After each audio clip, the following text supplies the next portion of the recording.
Du Père et du Fils et du Saint-Esprit, ainsi soit-il. Je ne suis pas convaincu que l'entretien ira jusqu'au bout, il sera peut-être assez court.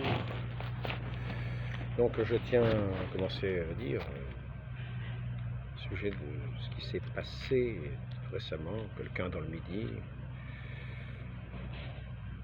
je ne connais pas cette personne, je ne sais pas qui c'est, a tué un voisin tunisien, puis ensuite qui s'est attaqué à un Turc pour lui mettre, pour le blesser.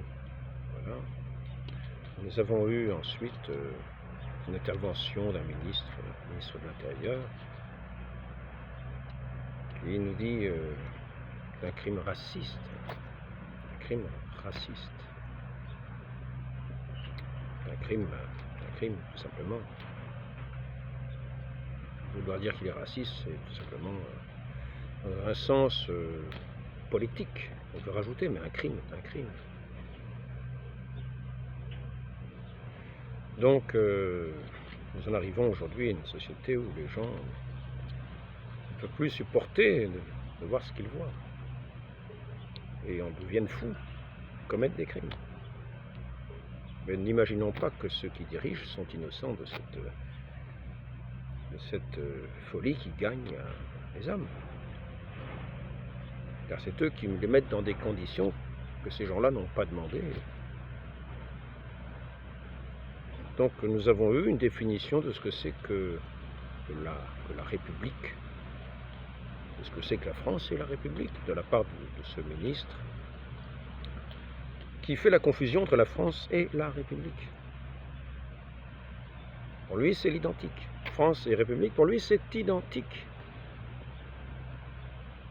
Et nous voyons bien en cela une confusion.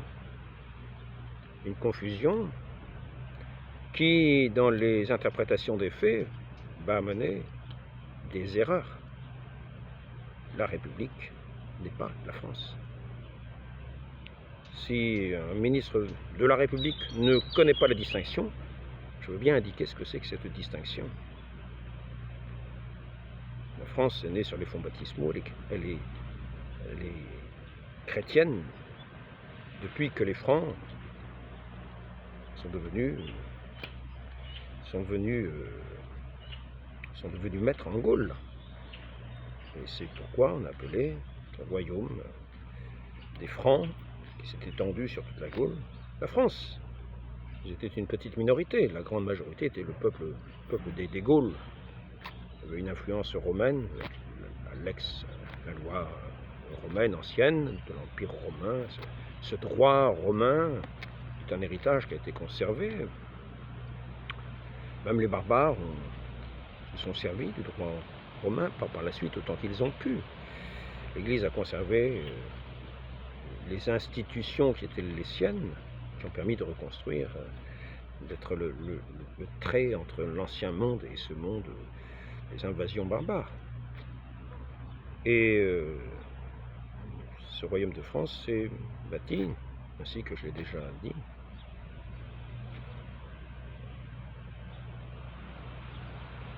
dans un fondement chrétien. Les racines de cette France, les racines de la France, sont chrétiennes et s'incarnent dans un peuple. À la fois, le peuple franc est arrivé à un moment donné de l'histoire, ce peuple des Gaules,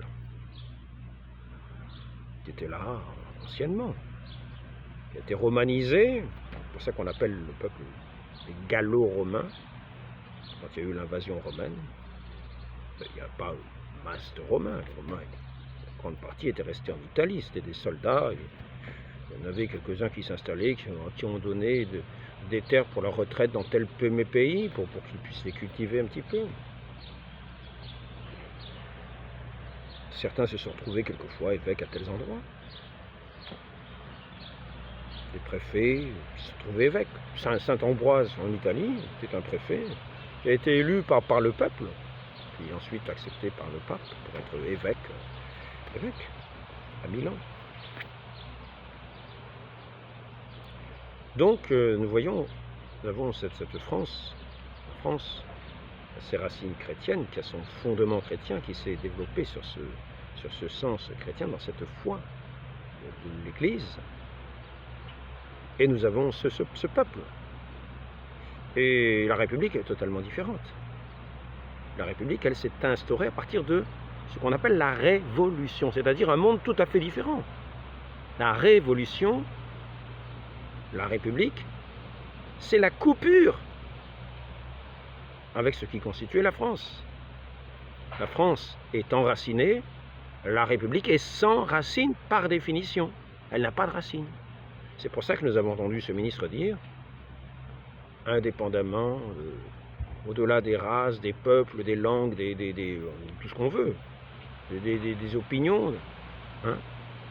La France ne tient pas à une race, un peuple, etc. Non, non, non. C'est les expressions exactes. Il suffit de le réécouter, vous verrez.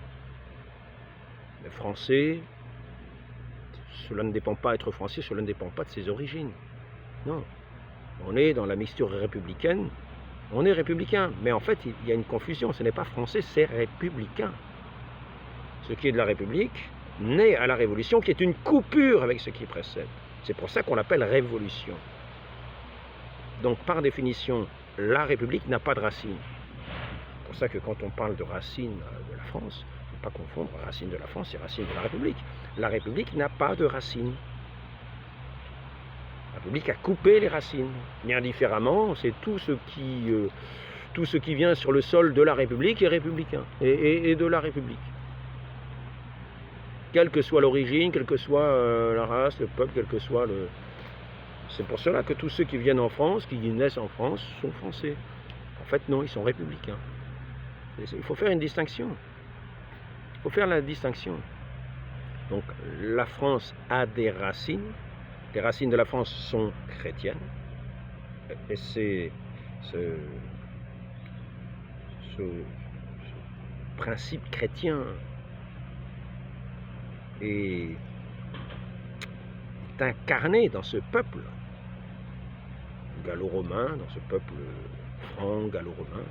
C'est pas les Anglais, c'est pas les Anglo-Saxons, c'est pas les Allemands, c'est pas les...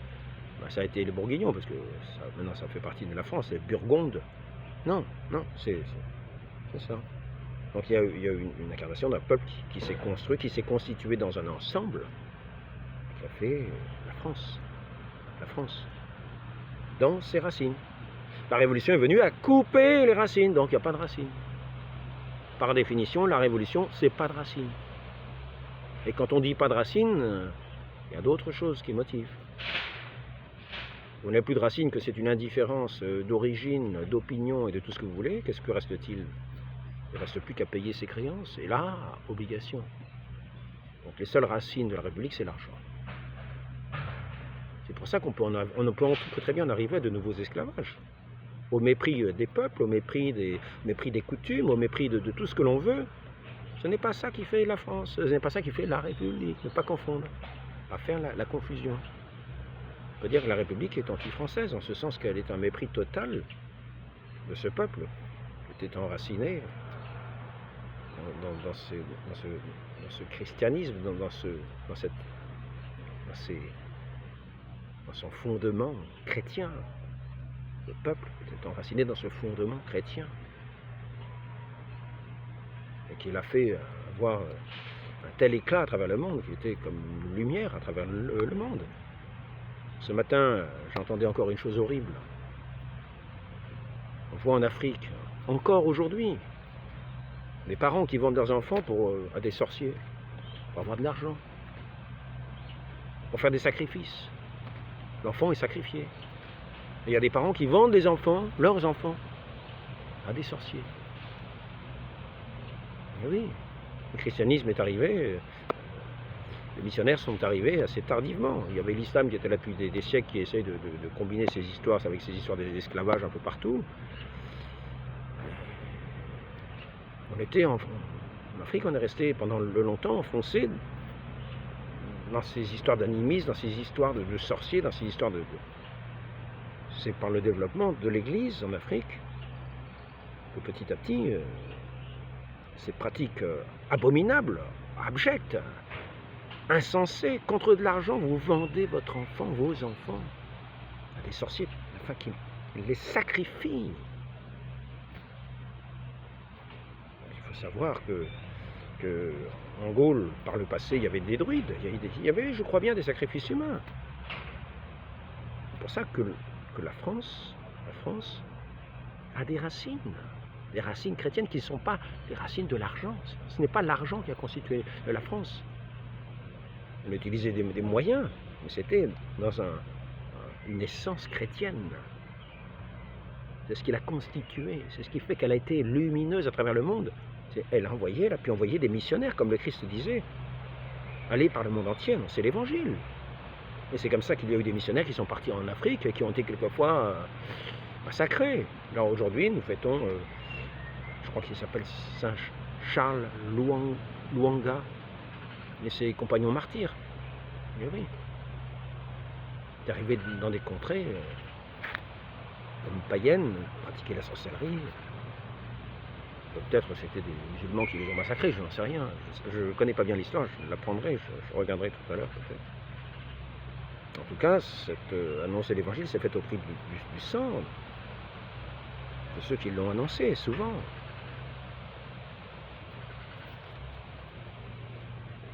Pour l'amour de la vérité, pour l'amour de celui qui donne vie à toute chose. Non pas pour voir des sacrifices humains, des parents qui donnent des enfants en échange de l'argent pour pouvoir acquérir du pouvoir, s'enrichir. Ces pratiques-là ne sont pas finies. Il paraît que c'est encore en bonne pratique dans quantité de pays africains. Donc l'évangélisation court sont encore stoppées par l'islam à un bon nombre d'endroits qui se répand aujourd'hui. Donc, et enfin, cet évangile a été répandu, il a mis à stopper ces pratiques, les a pas stoppées puisqu'elles continuent, mais les a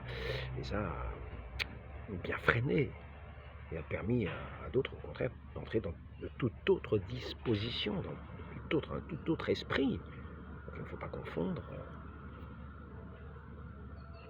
On dit la République, c'est quelles que soient les origines, quelles que soient les coutumes, quels que soient les peuples, tous ceux qui viennent sur ce sol de France sont français. Voilà. Non, ils sont républicains, c'est le terme exact. Régis par l'argent. C'est-à-dire qu'on est capable de vendre ses enfants, comme en France. En France, on paye des docteurs pour faire des avortements. Est-ce que c'est beaucoup mieux? Est-ce que c'est beaucoup mieux? C'est un sacrifice des enfants dans le ventre des mères. Voilà où on en est dans la République. Voilà ce que c'est que la République. Donc il ne faut pas confondre la France et la République. La France a des racines. La République est le produit de la Révolution. Donc on sait comment ces racines ont été coupées durement par les couperets ou le tranchant des épées ou des guillotines, des lances, des canons, au son du canon, sur les potences des lanternes. Ça ira beaucoup moins après. C'est allé beaucoup moins après qu'avant. Donc je ne vais pas faire un entretien d'1 heure, c'est simplement pour montrer ceux qui dirigent dans cette République ne savent même pas faire une distinction entre République et France.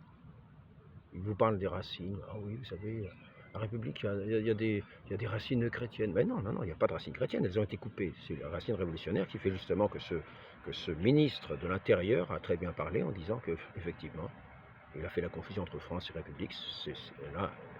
C'est là l'erreur fatale qui va entraîner des maux considérables, parce qu'il y a des réalités humaines.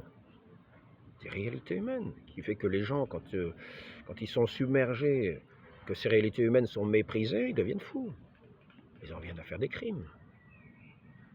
Donc nous avons une République qui avoue elle-même qu'elle est incapable de gérer un flot migratoire, et qu'il y a un flot migratoire illégal. Il y a le flot légal, ne disons rien pour celui-là. À la limite, ne disons rien. Mais pour ce flot illégal, nous avons tout à dire. Parce que ce flot illégal montre tout simplement qu'il n'arrive pas à faire respecter la légalité. Quelle est la conséquence? Ça veut dire qu'ils sont illégitimes parce qu'ils sont incompétents à faire respecter la légalité. Donc ils n'ont plus qu'à être disqualifiés, ils n'ont plus aucune raison d'être. Continuer d'être présent et de vouloir exercer le pouvoir, c'est un abus de pouvoir. Surtout quand on voit que cette imposition, cette incapacité entraîne le déboussolement d'un peuple qui n'a rien demandé, qui n'a pas demandé à être submergé, ni légalement ni illégalement. Ce monsieur-là n'aurait jamais été un assassin, sans doute, n'aurait jamais été un assassin s'il n'avait pas perdu la raison par le côté insupportable du mépris des Français par des arrivants qui viennent, qui méprisent à la fois ses lois, ses coutumes, sa manière d'être et son être lui-même, jusqu'à accuser les Français de tous les maux. Et là, c'est encore une fois, on accuse ce Français d'être un raciste pour entretenir le langage, c'est-à-dire les Français sont racistes, quand ils tuent, c'est raciste. Mais on ne viendra pas à l'idée qu'il y en a même certains qui ne supportent plus cette incompétence des gouvernements, qui reconnaissent ouvertement qu'ils sont incompétents, en disant qu'il y a une illégalité auquel ils ne peuvent rien faire. Donc ils reconnaissent qu'ils sont incompétents. Donc ils perdent leur légitimité du même coup. Donc leur présence est un abus de pouvoir, quasiment déclaré de leur bouche. Donc, quel diagnostic, en tant que docteur, vont-ils pouvoir poser s'ils n'arrivent même pas à se rendre compte que le mal qui est là est leur propre fait, un fait idéologique. C'est-à-dire s'imaginer que tout est pareil, qu'on met des individus les uns à côté des autres et que tout est pareil, quelle que soit l'origine, quelles que soient les opinions, quels que soient les peuples, quelles que soient les langues, tout est pareil. Mais c'est simplement une erreur du diagnostic que de penser ça. C'est une erreur, une méconnaissance de la nature humaine. Et c'est amené aux pires catastrophes. Donc le sens même de la République amène au mépris des peuples et des lois les plus élémentaires. Des lois les plus élémentaires de la connaissance de ces principes, même de certains proverbes, qui se ressemblent et s'assemblent. C'est ce que nous voyons tous les jours. Nous voyons des quartiers turcs, des quartiers chinois, des quartiers marocains, des quartiers ceci, des quartiers bretons quand on est en Amérique, des quartiers... Eh oui, les uns à côté des autres, et les uns avec leur pensée propre, qui va être en haine avec des pensées autres. C'est pour cela qu'en général, il y a des frontières et des peuples. Et là, nous sommes avec des ministres qui méconnaissent des choses élémentaires et qui vont amener toutes les conditions d'une guerre civile en disant « c'est de sa faute, c'est un crime raciste ». Non, c'est un crime, mais les responsables sont aussi ceux qui disent qu'ils gouvernent, et qui font un abus de pouvoir, parce qu'ils sont là illégitimement de leur propre bouche, puisqu'ils sont incapables de faire respecter la légalité, les lois. Par conséquent, les gens qui apparemment dans la République voteraient pour ces lois.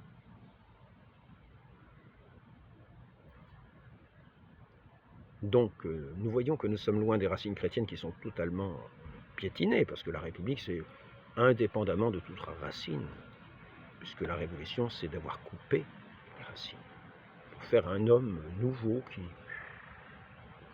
est un individu, sans aucune identité.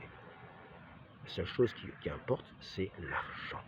Parce que lorsque nous n'avons aucune force pour résister à cet impératif de l'argent, du besoin financier, nous sommes capables d'arriver à tous les moyens et à bouleverser toutes les lois pour que ce règne de l'argent puisse être établi sans obstacle.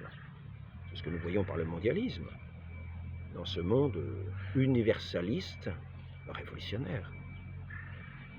D'un bout, ceux de l'argent du capital, comme à toutes les époques, sont allés acheter, comme ces mamans qui vendent leurs enfants, sont allés acheter ou des enfants ou des esclaves à certaines époques. Aujourd'hui, nous voyons des marchands, des industriels qui vont faire venir de la main-d'œuvre peu chère pour faire marcher leur entreprise, au mépris des peuples, au mépris de toute loi naturelle.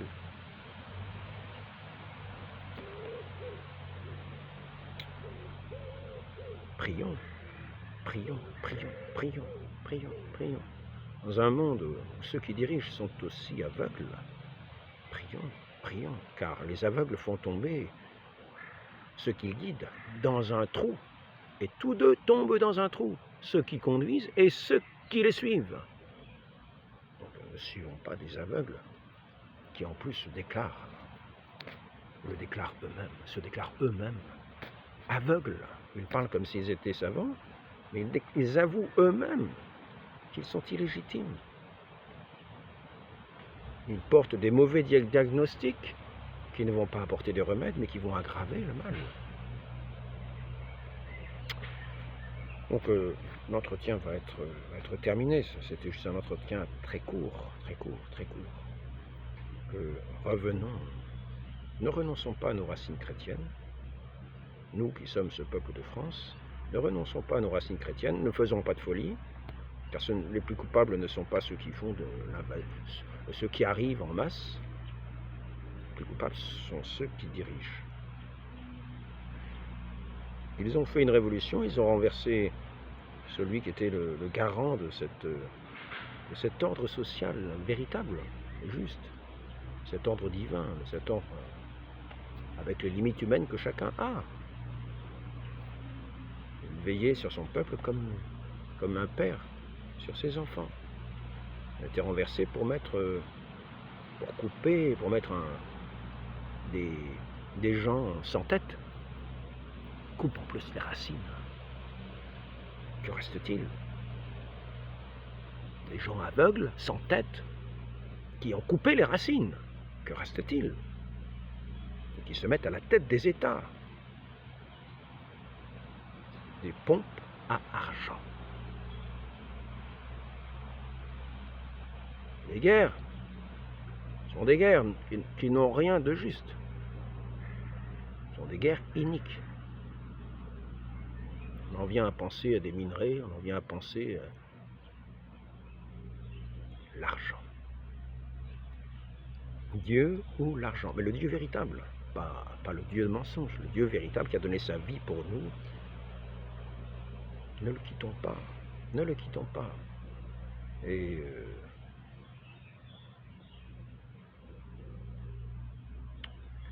ne devenons pas fous au point de commettre des crimes, comme ce monsieur a commis des crimes. Sachons simplement qu'il s'agit de revenir, de remettre à notre tête des yeux véritables, des oreilles pour entendre la vérité et pour faire la justice. Avec des racines bien profondes, dans la vie, pour puiser dans la vie véritable, cette vie que Dieu seul nous donne. Le Christ, l'unique Sauveur, le Roi véritable des nations. Mettons-le à notre tête et demandons, prions pour que ceux qui seront mis ainsi dans le respect de leur Dieu, dans le respect de ce Roi des rois, qui sont ces lieutenants du Christ, ainsi que Jeanne d'Arc avait dit, lieutenant du Christ en parlant de Charles VII, du roi de France. Sachons mettre des lieutenants du Christ à la tête, qui est l'amour du peuple, non pas de l'argent, et qui enfonce profondément ses racines de ce peuple, afin que cette sève puisse, comme un bel arbre, le faire fructifier tel que nous l'avons vu par le passé. Mettons fin à cette révolution qui joint si bien le rouge à l'argent. Le rouge révolutionnaire, le rouge nihiliste, qui annihile toute identité dans un indifférentisme total afin d'être le Saint Jean-Baptiste du règne de l'argent, c'est-à-dire de Satan. Non pas pour l'entente des peuples, mais pour la guerre perpétuelle des uns contre les autres. La lutte des classes. Afin d'aplanir le règne de l'argent. N'en voulons pas. Ayons des oreilles pour entendre. Ayons des oreilles.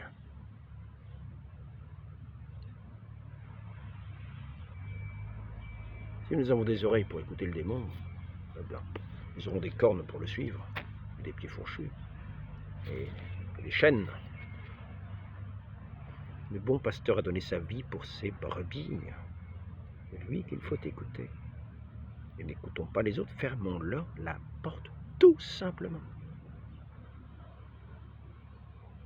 Faisons des pèlerinages. Chantons ces cantiques à notre Dieu. Faisons des processions. Magnifions-le. Faisons entendre sa voix. Faisons voir sa lumière. Dans la charité, dans l'amour, avec force.